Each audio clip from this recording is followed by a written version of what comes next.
बिस्मिल्लाहिर्रहमानिर्रहीम। अस्सलाम वालेकुम। आप देख रहे हैं यूट्यूब और फेसबुक चैनल। मैं हूं आमिर खलील अहम तरीन खबरों के साथ। आज चीफ जस्टिस काजी फायज़ ईसा ने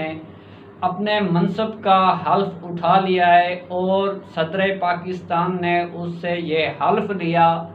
और उस हल्फ लेने के बाद चीफ जस्टिस काजी फायज़ ईसा ने 3 अहम तकरीरें कर दी, जिससे सबसे पहले उन्होंने एक लाहौर हाई कोर्ट को ख़त लिखा जिसके अंदर उन्होंने उकाड़ा की सेशन जज ख़वातीन को सुप्रीम कोर्ट का रजिस्ट्रार मुकर्रर कर दिया और उस ख़त के फौरी बाद लाहौर हाई कोर्ट ने उसको इजाज़त दे दी और फौरी उसको जो है सुप्रीम कोर्ट का रजिस्ट्रार मुकर्रर कर दिया गया है। और दूसरा, उसने जो सेक्रेटरी अपना चीफ जस्टिस का सेक्रेटरी मुकर्रर किया है वो डॉक्टर मुश्ताक को वो किया है। और तीसरा जो था उसने अब्दुल सादिक को जो वो अपना सिक्योरिटी का ऑफिसर मुकर्रर किया चीफ जस्टिस काजी फायज़ ईसा का। और उसके बाद ये 3 अहम तकरीरी होने के बाद काजी फायज़ ईसा ने एक 15 रुकनी bench practice and procedure bill के अंदर बनाया। ये फुल कोर्ट बेंच बनाया गया है और अमूमन जो सुप्रीम कोर्ट के जजेस होते हैं वो 17 रुकनी बेंच होता है और 2 जजेस की अभी तक सुप्रीम कोर्ट में तैनाती नहीं हुई, जिसकी वजह से अभी तक सुप्रीम कोर्ट के अंदर जो हैं 15 जज हैं और उन 15 जजों पर मुश्तमिल एक फुल कोर्ट बेंच तश्कील दिया गया। इससे पहले जो चीफ जस्टिस उमर अता बंदियाल थे उन्होंने प्रैक्टिस एंड प्रोसीजर बिल के अंदर पीडीएम की फुल कोर्ट की इस्तदा को मुस्तरद कर दिया था और उस वक्त 8 रुकनी बेंच उस केस की समाअत कर रहा था और उन्होंने जब तक वो केस समाअत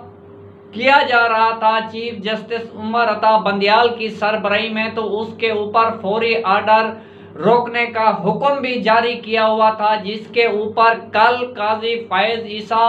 और 15 रुकने बेंच इस केस के ऊपर पूरा दिन समाअत करेगा। ये सबसे अहम फैसला ये है कि जो काजी फायज़ ईसा ने इस केस के अंदर फुल बेंच तश्कील दे दिया और इस बेंच को तश्कील देना फुल कोर्ट का कोई इतना बड़ा इशू नहीं है। ये एक इस्तदा थी, अगर उस इस्तदा को मान भी लिया गया है, अगर ये फुल कोर्ट इस केस को सुनता है तो मामला ये देखना होगा कि काजी फायज़ ईसा इस केस के अंदर फैसला क्या करता है। ये केस 3 अहम केसेस के लिए जुड़ा हुआ है। एक तो वो नवाज शरीफ के केस के साथ जुड़ा हुआ है, दूसरा वो जहांगीर तरीन के केस के साथ जुड़ा हुआ है, तीसरा जो है वो जो चीफ जस्टिस आज खुद नोटिस लेता है या जो कोई बेंच तश्कील देता है उसके ऊपर 3 अहम सीनियर जजेस की मशवरात का होना लाजमी है और उसके अंदर एक अपील का भी दायरा-ए-कार अपनाया गया है। और इस तरह से केसेस जो फैसला दिया जाता है उसके अंदर नज़रसानी की एक अपील दायर की जाएगी और उसके अंदर मुद्दत को भी मुकर्रर किया गया है कि इतनी मुद्दत के अंदर केस को फिक्स किया जाएगा और इतनी मुद्दत के अंदर वो जो सुप्रीम कोर्ट है उसको सुनने की पाबंद होगी। पहले तो इस तरह नहीं होता था, सालों साल नज़रसानी के केस सुप्रीम कोर्ट के अंदर पड़े रहते थे। ये एक बहुत अहम केस है, इस केस की कल समाअत होने जा रही है। देखते हैं इसके अंदर काजी फायज़ ईसा क्या रुख अपनाता है, क्या आइन को देखता है या कानून को देखता है या किसी और की तरफ देखता है। और इससे पहले जो एक तस्वुर पाया जाता है, जो काजी फायज़ ईसा के खिलाफ एक रेफरेंस दायर हुआ था पीटीआई चेयरमैन इमरान खान के दौर के अंदर, वो रेफरेंस किसने दायर कराया और किस लिए दायर किया गया और उसकी अहलिया को 2 साल कटहरे के अंदर खड़ा किया गया, जिससे आज मुख्तलिफ सहाफ़ी पोस्टें कर रहे हैं और खुशी का इजहार कर रहे हैं। जिसके ऊपर उन सहाफ़ियों के लिए ये भी पैगाम है कि आज पाकिस्तान तहरीक इंसाफ ने भी चीफ जस्टिस काजी फैज ईसा का नए मनसब पर हल्फ उठाने का खैर मकदम किया और काजी फैज ईसा को चीफ जस्टिस बनने पर मुबारकबाद पेश की। और उन्होंने कहा कि हमें साथ साथ काजी फैज ईसा से 3 अहम मुतालबे भी किए। और ये मुतालबे क्या हैं? उन्होंने कहा कि इस वक्त पाकिस्तान के अंदर हमारे तहरीक इंसाफ की जो खवातीन वर्कर हैं वो बेगुनाह जेलों के अंदर बंद हैं, उनकी रिहाई का भी मुतालबा किया। और पाकिस्तान तहरीक इंसाफ के चेयरमैन इमरान खान की भी रिहाई का मुतालबा किया और 90 रोज के अंदर इलेक्शन के इनेकाद का भी मुतालबा किया। ये 3 अहम मुतालबे भी मुबारक के साथ साथ पाकिस्तान तहरीक इंसाफ का ये मुतालबा है काजी फैज ईसा से। काजी फैज ईसा अगर आइन और कानून को लाते हैं, जब वो सुप्रीम कोर्ट के जस्टिस थे तो उस वक्त वो कुछ अरसा पहले की बात है कि वो पार्लियामेंट के अंदर गए थे तो वो आइन की एक किताब उठा कर गए थे। उस आइन के अंदर क्या मौजूद है? इस वक्त सीनियर सहाफ़ी इमरान रियाज काफ़ी दिनों से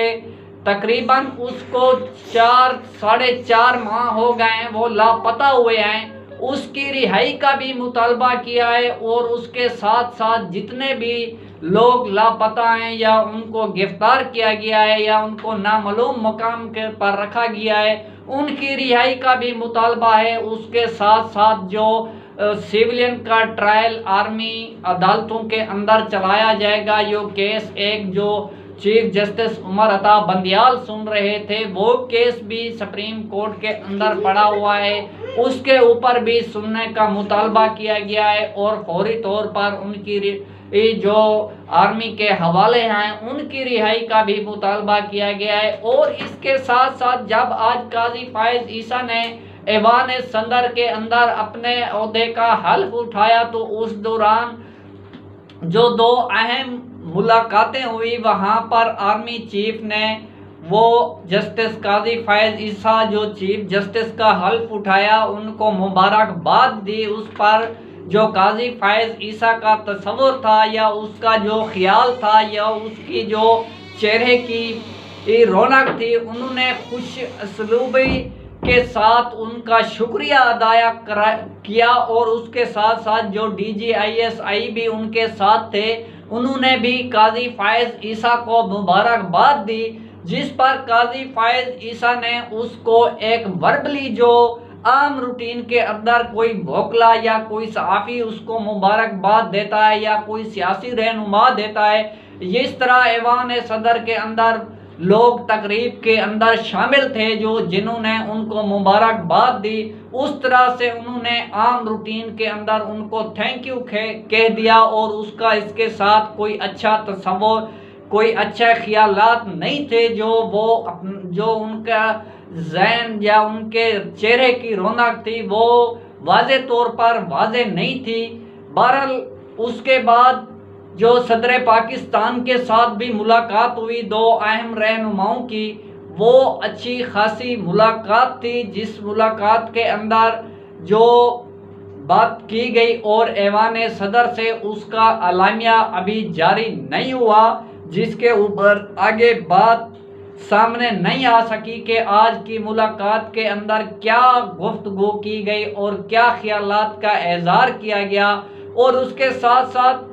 ये एक काजी फैज ईसा चीफ जस्टिस बनने से जो सुप्रीम कोर्ट के अंदर एक कई रोज़ से डिबेट थी और सुप्रीम कोर्ट के जजेस कई रोज़ से तकसीम थे, और उसके साथ साथ काजी फैज ईसा को इस मामले को भी देखना पड़ेगा और उसके साथ साथ जो भी फैसले वो करेंगे उन फैसले पर उसको अमल दरामद कराना होगा। और उसके साथ साथ आज PTV पर जो एक नशरियात जो उनकी फुल रुकनी बेंच की समाअत है उसको नशर किया जाएगा, उसके हवाले से भी आज जो PTV का एक वफद सुप्रीम कोर्ट का उन्होंने दौरा किया और देखते हैं ये नशर हो पाती है या नहीं हो पाती। इसके साथ साथ काजी फायज ईसा से इस वक्त पाकिस्तान तहरीक इंसाफ क्या पूरे पाकिस्तान ने एक उम्मीद वफ्ता की हुई है, क्योंकि इस वक्त मुल्क के अंदर जो सूरत हाल है उस सूरत हाल को देखते हुए वो काजी फायज ईसा से ये चाहते हैं कि वो एक जो उसका दौरानिया है 13 माह का, उसके अंदर वो एक अच्छे फैसले करके जाएं और सुप्रीम कोर्ट का जो मनसब है वो अपने आइन और कानून और अपने हल्फ का जो उन्होंने हल्फ उठाया है उसका अच्छे तरीके से और आइन और कानून की पासदारी करें। जिस तरह वो कहते हैं, उन्होंने पार्लियामेंट के अंदर आकर भी काजी फायज ईसा ने ये बात कही थी कि मैं आइन और कानून के ताबे हूँ, मैं आइन और कानून पर यकीन रखता हूँ, जो आइन के अंदर होगा, जो कानून के अंदर होगा, मैं उस तरह से तमाम मामलात को देखूंगा और ये मेरा एक तरीका कार है, मैं अपने तरीके कार का पाबंद हूँ, मैं आइन का पाबंद हूँ, मैं कानून का पाबंद हूँ। और साथ साथ जिन लोगों का ख्यालात है कि इमरान खान ने इनके खिलाफ रेफरेंस दायर किया था, वो चीफ जस्टिस काजी फायज ईसा भी अच्छी तरह से जानते हैं कि वो रेफरेंस किस ने दायर किया था और किस लिए दायर किया था और वो किस को दिखाना चाहते थे और वो क्या चाहते थे। आज वो सब बातें उसके जहन के अंदर भी आए, लेकिन इसके साथ साथ जो चीफ जस्टिस उमर अता बंदियाल था, उन्होंने भी पाकिस्तान तहरीक इंसाफ की रात के अंधारे में अदालत खोलकर हुकूमत गिराई थी, जो उन्होंने किया था। आज अगर काजी फायज ईसा भी इस तरह से करते तो ये आइन और कानून के मुताबिक है, जो भी सज़ा होगी, पहले भी वो जेल के अंदर बंद हैं। कल पाकिस्तान तहरीक इंसाफ के चेयरमैन इमरान खान की सैफर केस के अंदर बहुत अहम समाअत है इस्लामाबाद हाई कोर्ट के अंदर जमानत के ऊपर। देखते हैं उसके अंदर क्या अपडेट होगी। और यहाँ सुप्रीम कोर्ट के अंदर प्रैक्टिस एंड प्रोसीजर बिल की भी समाअत है। जो भी अपडेट होगी कल अपने नाजरीन के साथ शेयर करेंगे। आज की अपडेट यहाँ तक थी। अगर हमारी वीडियो आपको अच्छी लगे तो हमारी वीडियो को लाइक और शेयर करें, साथ हमारे यूट्यूब चैनल को सब्सक्राइब करें और फेसबुक चैनल को फॉलो करें और हमारी आने वाली वीडियो का इंतज़ार करें। अल्लाह आपका हामी और नासिर।